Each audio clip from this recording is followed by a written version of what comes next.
నమస్తే. Welcome to our channel. నేను మీ శాలిని. ఈ రోజున రాష్ట్ర వ్యాప్తంగా మెడికల్ కాలేజీలు ప్రైవేటీకరణ చేస్తున్నామని చెప్పి వైసీపీ నేతలు కావచ్చు, కార్యకర్తలు కావచ్చు ర్యాలీ నిర్వహిస్తున్నారు.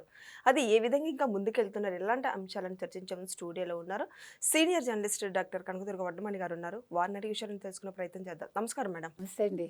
మేడం, ఈరోజు రాష్ట్ర వ్యాప్తంగా ర్యాలీ నిర్వహిస్తున్నారు వైసీపీ నేతలు, కార్యకర్తలు. అయితే ముఖ్యంగా అక్కడ రోజా పేరుని నాని అరుస్తున్నారు మేడం. అసలు ముఖ్యంగా రోజా అరిచే మాటలు మీకు వినిపిస్తే ఒకసారి వినండి. ఇదేమి రాజ్యం, ఇదేమి రాజ్యం, ప్రభుత్వ మెడికల్ కాలేజీల వద్దు, ప్రైవేటీకరణ వద్దు, ప్రభుత్వ మెడికల్ కాలేజీల వద్దు, ప్రభుత్వ మెడికల్ కాలేజీల వద్దు, ఇదేమి రాజ్యం, ఇదేమి రాజ్యం, ఇదేమి రాజ్యం, ఇదేమి రాజ్యం,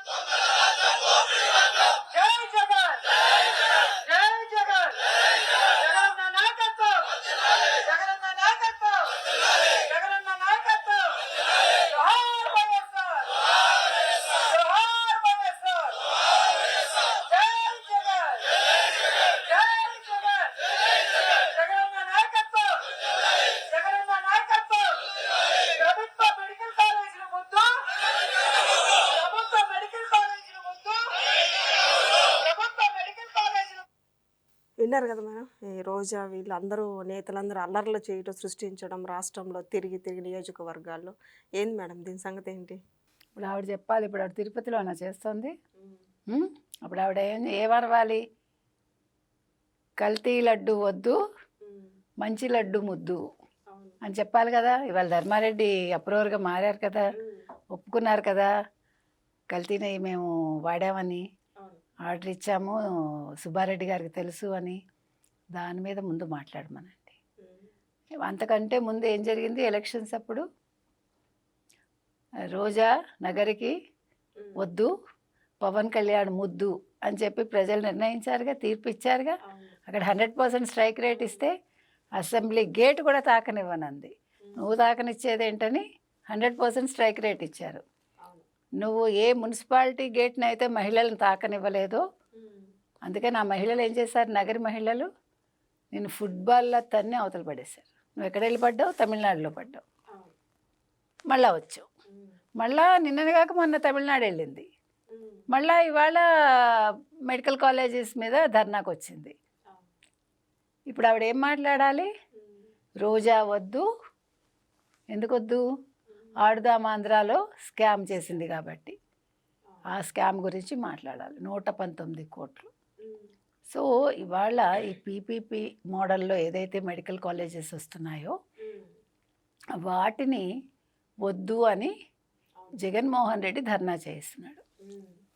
జగన్మోహన్ రెడ్డి గారు ఎక్కడున్నారండి? ఇంతకీ ఎక్కడున్నారు? కనిపించారు ఎక్కడైనా?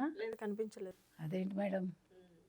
ముందు వారు కదా ముందుండి పీపీపీ మోడల్లో మెడికల్ కాలేజెస్ వద్దు, ప్రభుత్వ మెడికల్ కాలేజెస్ ముద్దు అని చెప్పాలి. దానికంటే ముందు జగన్మోహన్ రెడ్డి ఏం చేయాలి? పులివెందుల వెళ్ళి ఆయన కట్టించిన మెడికల్ కాలేజీ మొత్తం చూపించి దాని ముందు ఒక సెల్ఫీ దిగి, ఇదిగో ఇది నేను కట్టించిన మెడికల్ కాలేజ్ అని చూపించాలి. 17 మెడికల్ కాలేజీలు కట్టించామన్నారు, 7 మెడికల్ కాలేజీలు పూర్తి చేశామన్నారు. ఈయన ఎక్కడికి వెళ్ళి మెడికల్ కాలేజీ చూపించారండి జగన్మోహన్ రెడ్డి? గుడ్డు అమర్నాథ్ గారు చూపించిన నర్సీపట్నం మెడికల్ కాలేజ్కే వెళ్ళి మనకి బయట ఇది కట్టుంటే ఇలా ఉండేది అని ఒక ఫోటో చూపించి, నేను కట్టలేకపోయాను సుమా, ఇగో పిల్లర్లు మిగిలాయి, ఊచలు మిగిలాయి అని చూపించి జగన్మోహన్ రెడ్డిని చూసి ప్రజలు నవ్వుకున్నారు. మీకు అర్థమైందా?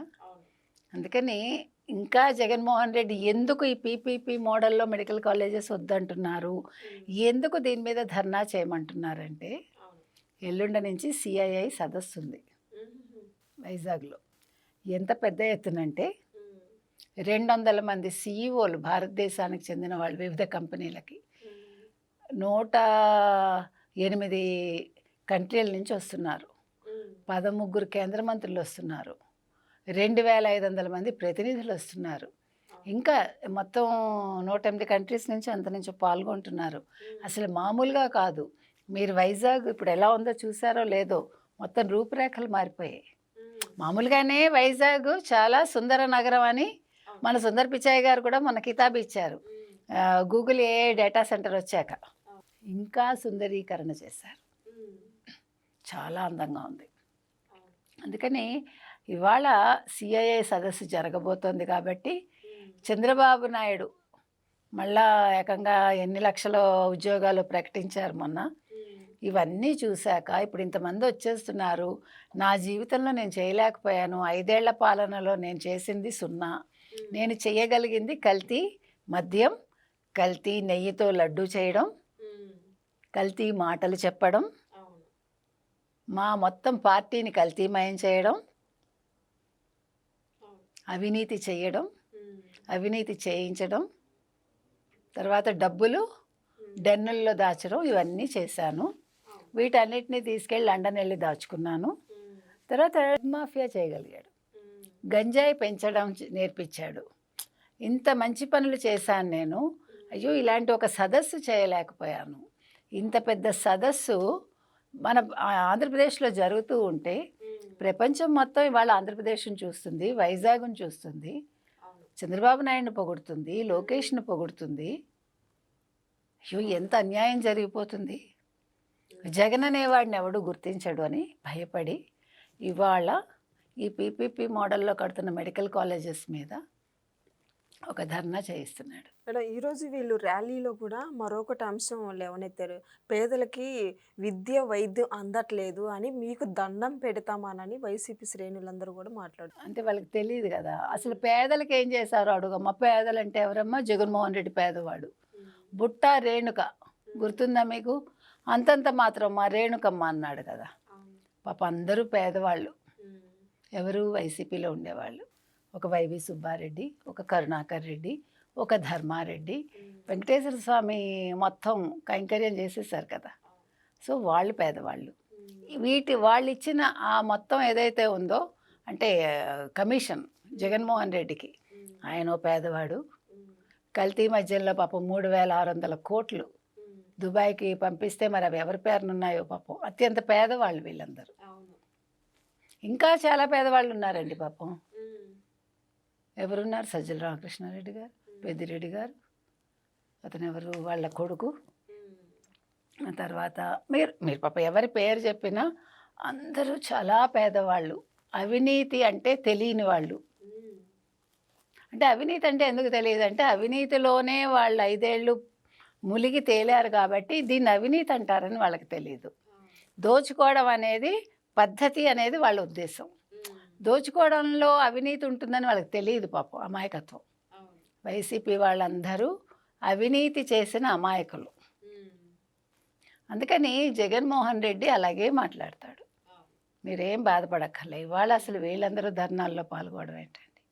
ఇవాళ వాళ్ళందరూ మాట్లాడాల్సింది ఏంటంటే కల్తీ నెయ్యి, పామాయిల్లో రసాయనాలు కలిపి కల్తీ నెయ్యి లాగా చేసి లడ్డు తయారు చేసి ఆ ప్రసాదాన్ని వెంకటేశ్వర స్వామి పేరు చెప్పి భక్తులకి అమ్మాము. భక్తుల మనోభావాలు దెబ్బతీసాము, వాళ్ళ ఆరోగ్యాలు పాడు చేశాము. మేము ఇంత చేస్తే మీరు మమ్మల్ని ఓడించారా అని ప్రజలు నిలదీయాల్సింది వాళ్ళు. అప్పుడు ప్రజలు తగిన బుద్ధి చెప్పేవాళ్ళు. ఇవాళ ధర్మారెడ్డి ఎందుకు మీకు అప్రూవర్గా మారాడు? ఇంకా వేరే అతనికి దిక్కు లేదు. జగన్మోహన్ రెడ్డి ఏమీ చేయలేడు. ఇవాళ జగన్మోహన్ రెడ్డిని మాట్లాడమనండి. ఇవాళ సిబిఐ కోర్టు రమ్మంది కదా, హాజరవ్వమంది కదా, చచ్చినట్టు వస్తా అన్నాడు కదా. అంటే ఇవన్నీ కప్పిపుచ్చుకోవడానికి వీళ్ళు వీటిని తెర మీదకి తీసుకొస్తున్నారు. అంటే దృష్టి మరల్చడానికి ప్రజలది. కానీ ప్రజలకు అంత తీరుబడి ఓపిక లేదు. వీళ్ళ కబుర్లు వినడానికి, వీళ్ళ అవినీతి మాటలు వినడానికి, వీళ్ళ దొంగ మాటలు వినడానికి వాళ్ళకి ఓపిక లేదండి. వాళ్ళు ఖచ్చితంగా వాళ్ళకి ఏం కావాలో తెలుసు. చంద్రబాబు నాయుడు గారు చేస్తున్నారని తెలుసు. తేడా వస్తే ఎంతటి వాళ్ళనైనా ఉపేక్షించరు చంద్రబాబు నాయుడు గారు. ఈవెన్ ఎమ్మెల్యేలకి మంత్రులకి ఆయన క్లాసులు పీకారు అనేది వాళ్ళకి తెలుసండి. అందుకని వీళ్ళు ఎన్ని ధర్నాలు చేసినా, ఇవాళ ధర్నా చేసింది 1 గంట, మళ్ళీ మెడ్రాస్ వెళ్ళిపోతుంది కదా. మరి ఎందుకని ఆవిడ తాడేపల్లిలో ఉండట్లేదు? ఉండాలి కదా ఆవిడ వీళ్ళందరి లెక్క ప్రకారం. కాబట్టి వీళ్ళెవ్వరూ ప్రజలకి మొహం చూపించలేరు. ఆవిడ నగరిలో మకాం పెట్టగలదా? ప్రజలతో మమేకం అవ్వగలదా? చేయలేదు కదా. కాబట్టి మనం ఇవాళ ఈ పీపీపీ మోడల్లో ధర్నాలకి ఎవడు బెదరక్కర్లేదు. ఇది దొంగల రాజ్యం, దోపిడీ రాజ్యం అని మీ గురించి నువ్వు చెప్పుకుంటున్నావు రోజా. అది ప్రజలకు అర్థమైంది. 5 ఏళ్ళు మీరు దొంగల్లాగా దోచుకున్నారని, పందికొక్కుల్లాగా మేశారని. కాబట్టి మనం దీని గురించి ఎందుకంటే మాట్లాడాల్సిన ఇందులో అంబటి రాంబాబు కూడా పోలీసుల మీద వాగ్వాదానికి దిగి భారీ కేడ్లు ఎత్తేసి మరి వాళ్ళు వెళ్ళిపోతున్నారు. వెళ్ళిపోనివ్వండి, వాళ్ళకి అలవాటే కదా. బట్టలు కూడా తీసుకొడతాము, పోలీసుల సంగతి తేలుస్తాము. ఈలోగా మీరు జైలుకి వెళ్లకుండా ఉంటే అప్పుడు ఆలోచిద్దాం. Thank you madam.